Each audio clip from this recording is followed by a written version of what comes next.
അപകടത്തിൽപ്പെടുന്നവരെ ആശുപത്രിയിൽ എത്തിക്കുക എന്നുള്ളത് നമ്മുടെ ഓരോരുത്തരുടെയും കടമയാണ്, ധർമ്മമാണ്. പക്ഷേ പലരും അതിന് മുതിരാറില്ല.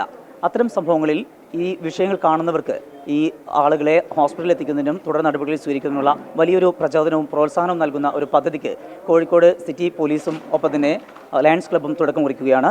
ആ പരിപാടി എന്താണ് എന്നത് സംബന്ധിച്ച് നമുക്ക് വിശദീകരിക്കുന്നതിന് വേണ്ടി സിറ്റി കമ്മീഷണർ രാജ്പാൽ മീണ നമുക്കൊപ്പം ചെയ്യുന്നുണ്ട്. സർ, എങ്ങനെയാണ് നമ്മൾ ആ പദ്ധതി ഇംപ്ലിമെൻറ്റ് ചെയ്യുന്നത്? ഈ പദ്ധതിയിൽ സാധാരണ നമ്മൾ ആക്സിഡൻറ്റിൽ പെട്ട ആൾക്കാർ പെട്ടെന്ന് ഹോസ്പിറ്റലിൽ എത്തിക്കണം. അതാണ് നമ്മുടെ പ്രധാനപ്പെട്ട ഉദ്ദേശം. അതിൽ കാരണം നമ്മുടെ ഒരു ജീവൻ രക്ഷിക്കാൻ സാധിക്കും.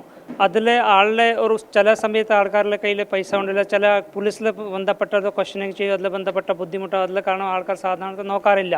അവർ പെട്ടെന്നൊരു എന്തെങ്കിലും നോക്കുമ്പോൾ പോകുന്നുണ്ട്. ചില നോക്കുമ്പോൾ നമ്മുടെ ഓട്ടോ കാറാണോ പഴയ ഡ്രൈവറാണോ ഒരു 500 രൂപ 500 ചിലവാകുക, ചിലരൊരു വലിയ എമൗണ്ട് കാണാൻ അവർക്ക് ഒരു ദിവസത്തിലെ പുള്ളിയാണോ അതിൽ നമുക്ക് ഒഴിവാക്കാൻ വേണ്ടി അവർക്കൊരു ഫൈനാൻഷ്യൽ ഹെൽപ്പ് കൊടുക്കാൻ വേണ്ടി നമ്മുടെ ലയൺസ് ക്ലബിലെ കൂടെ ഒരു പരിപാടി ഗുഡ് സമരിറ്റൻ അവാർഡ് പോലെ ഒരു ഫൈനാൻഷ്യൽ ഹെൽപ്പ് നമ്മൾ കൊടുക്കാൻ തീരുമാനിച്ചിട്ടുണ്ട്. നമ്മളൊരു ആക്സിഡൻറ്റിൽ പെട്ട ആൾക്ക് പെട്ടെന്ന് ഹോസ്പിറ്റലിൽ എത്തിക്കുമ്പോൾ ആൾക്ക് ഹോസ്പിറ്റലിൽ എത്തിച്ചിട്ട് അവിടെ ഫോട്ടോ ഒരു നമ്പറുണ്ട്, നമ്മുടെ 8590965259.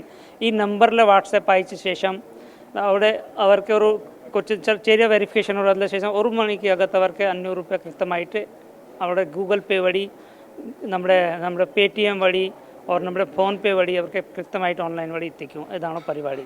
അത് നമ്മുടെ മെയിൻ ഉദ്ദേശമാണോ ആളുടെ ജീവൻ രക്ഷിക്കണം. അപ്പോൾ നമ്മൾ സിറ്റിയിൽ മാത്രമാണോ ഇത് ഇംപ്ലിമെൻറ്റ് ചെയ്യുന്നത്? അല്ല, എനിക്കിത് സിറ്റി മാത്രമാണ്, സിറ്റിയിലെ കാര്യങ്ങൾ മാത്രമാണ്. അവർ ലയൺസ് ക്ലബ്ബ് തീരുമാനിച്ച് നമ്മുടെ മൊത്തം ഡിസ്ട്രിക്ട്സിലാണോ, മീൻസ് അവരുടെ നോർത്തേൺ ഡിസ്ട്രിക്റ്റ് ആണോ, കാലിക്കട്ട് മുതൽ കാസർഗോഡ് വരെ 4 ജില്ലകളാണോ, അത് ആദ്യം തുടക്കമാണ് കാലിക്കട്ട് സിറ്റിയിൽ. അതിൽ നമുക്ക് എങ്ങനെയാണ് കാര്യങ്ങൾ നടക്കുന്നത്, അതിന് ശേഷം അവർ മറ്റ് ജില്ലകളിൽ എക്സ്പാൻഡ് ചെയ്യും, എങ്ങനെയാണ് അവർ തീരുമാനിച്ചത്. ഇത്തരത്തിലുള്ള ഒരു പദ്ധതിയാണ്. ഈ പദ്ധതിയിലൂടെ പരമാവധി അപകടത്തിൽപ്പെടുന്നവരുടെ ജീവൻ രക്ഷിക്കുക, ഒപ്പം തന്നെ അവരെ മറ്റ് തലങ്ങളിലേക്ക് ഉള്ള സഹായങ്ങൾ, സാമ്പത്തികമായിട്ടുള്ള സഹായങ്ങൾ ഉറപ്പുവരുത്തുക എന്നുള്ള ലക്ഷ്യത്തോടു കൂടിയാണ് ഈ പദ്ധതി യാഥാർത്ഥ്യമാകുന്നത്. കോഴിക്കോട് നിന്ന് മനു ദാമോദരനൊപ്പം സമീർ സി മുഹമ്മദ്, 24.